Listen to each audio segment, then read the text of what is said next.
Hello दोस्तों, दोबारा से आपका मेरे इस यूट्यूब चैनल में जिसका नाम है टेक विद इंग्लिश और उसमें आपका सबका स्वागत है।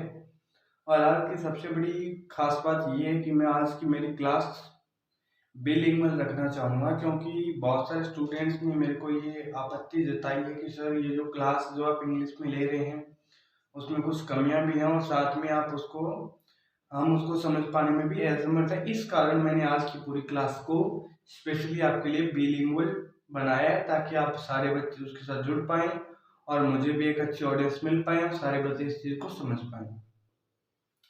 वैसे आप पीछे वाले तीनों क्लासों को देखकर मुझे ये बता सकते हैं कि आपको वो क्लास समझ में आ रही है कि नहीं आ रही है। यदि नहीं समझ में आ रही है तो मैं उन तीनों टॉपिक्स को दोबारा से रिकवर करवा दूंगा और 3 क्लासेस दोबारा बना लेंगे।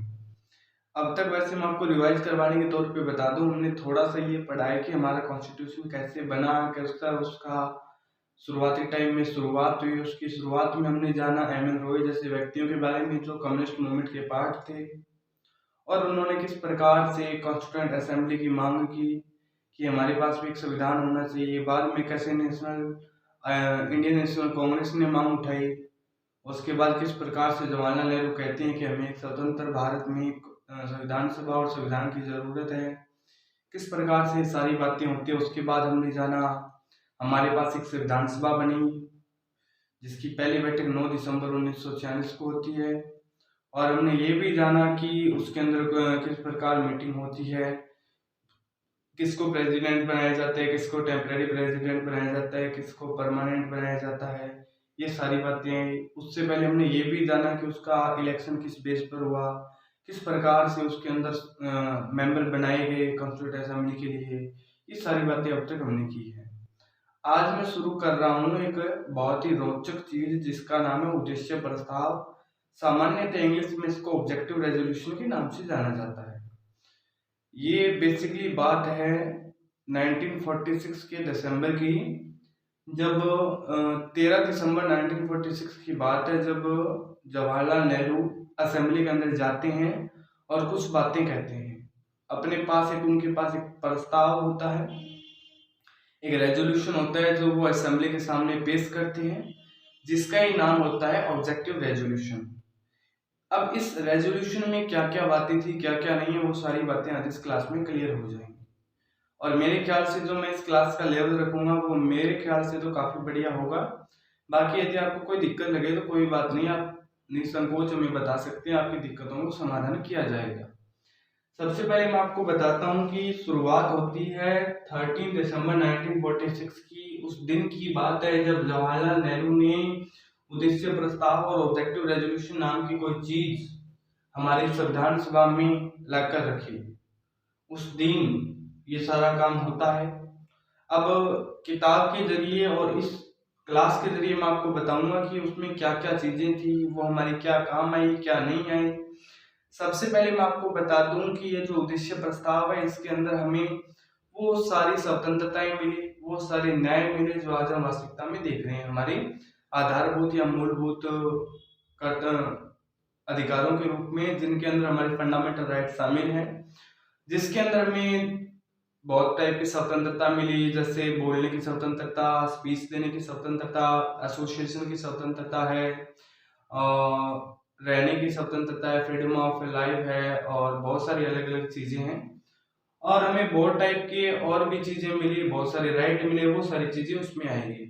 हमें मेजरली 3 तरीके का न्याय और जस्टिस मिला, जिसके अंदर पॉलिटिकल जस्टिस, इकोनॉमिकल जस्टिस और एक और जस्टिस भी है। ये सारी चीजें हैं।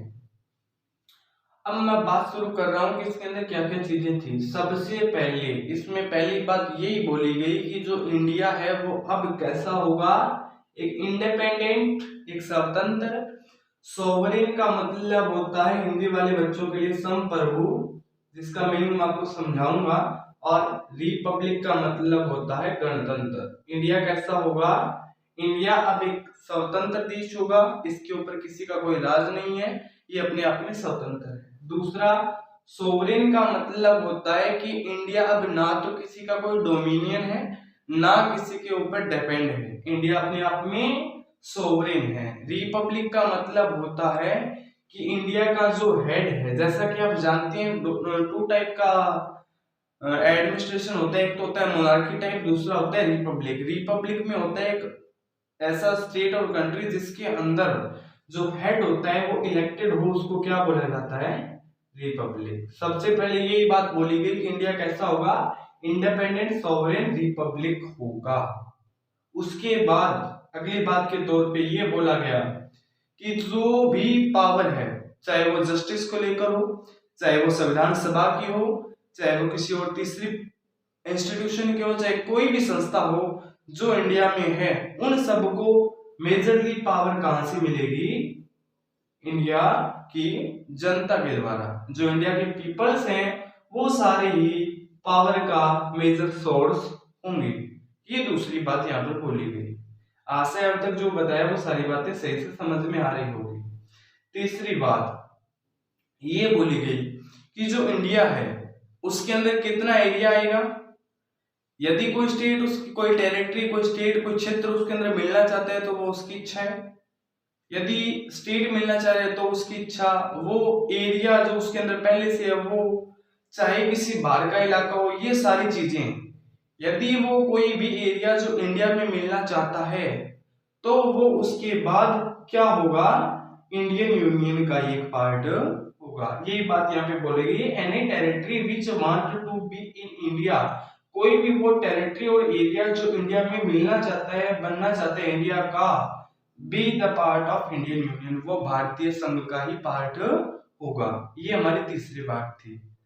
चौथी बात संविधान सभा ने सबसे अहम ये बोली कि जो भी यहाँ की ट्राइबल पीपल्स हैं, जो भी जनजातीय लोग हैं, जो भी बैकवर्ड क्लासेस हैं, जो भी अदर बैकवर्ड में आते हैं, और जो भी पिछड़े वर्ग हैं, सारे के सारे, उन सबको हम सेफगार्ड देंगे, सबकी सुरक्षा करेंगे, हम सबको हम बराबर प्रावधान मिलेंगे, सबको प्रोविजंस दिए जाएंगे।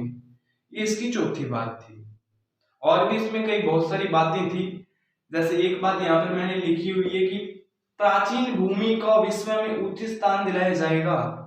इंडिया जो अपने आप में एक टाइम में अखंड भारत था, उससे भी पहले आर्यों का देश था, ये आर्यव्रत था, उस प्राचीन भूमि को वर्ल्ड के अंदर उसकी राइटफुल और जस्टिसेबल प्लेस दिलवाया जाएगा।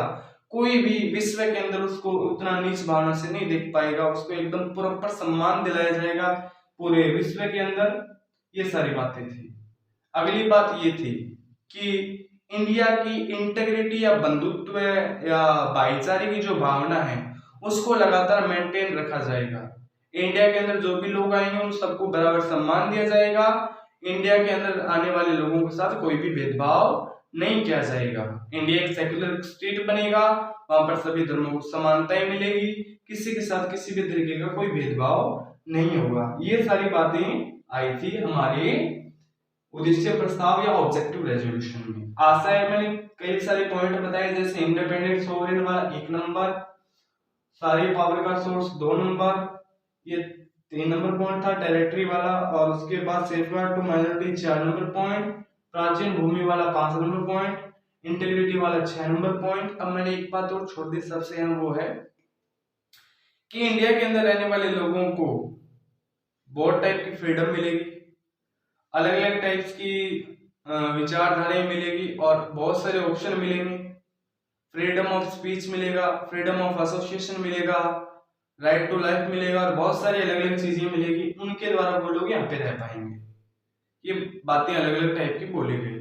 उसके बाद ये सारी बातें उन्होंने बोली कब?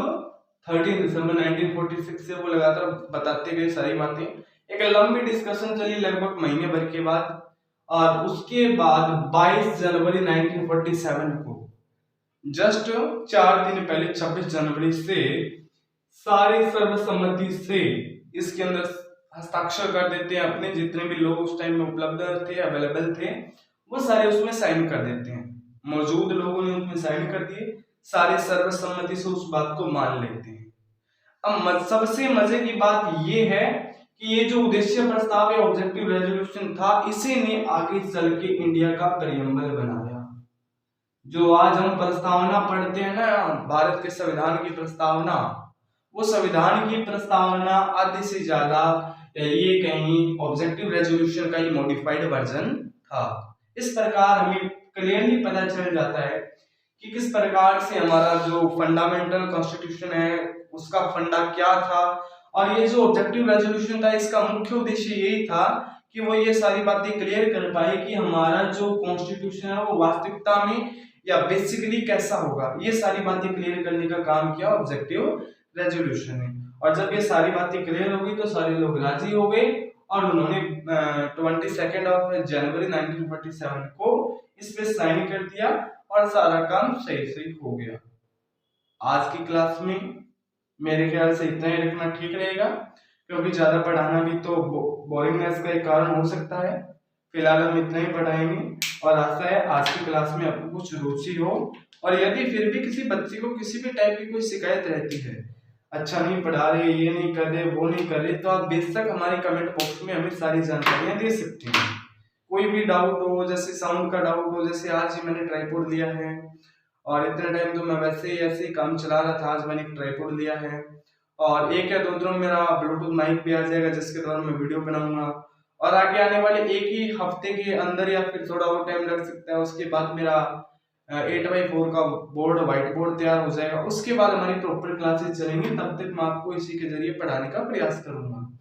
मेरे ख्याल से दी गई जानकारी सारी सटीक है और मेरे ख्याल से या ये कहूं कि वास्तविकता में जानकारियां एकदम सटीक है और सारी की सारी जानकारियों को बहुत ही परख के उसके बाद आपके सामने रखा गया है। आज की क्लास में आपका धन्यवाद और क्लास लेने के लिए बहुत बहुत धन्यवाद। सपोर्ट करने के लिए भी बहुत बहुत धन्यवाद। Thank you. लगातार ऐसे ही बने रहिएगा हमारे साथ।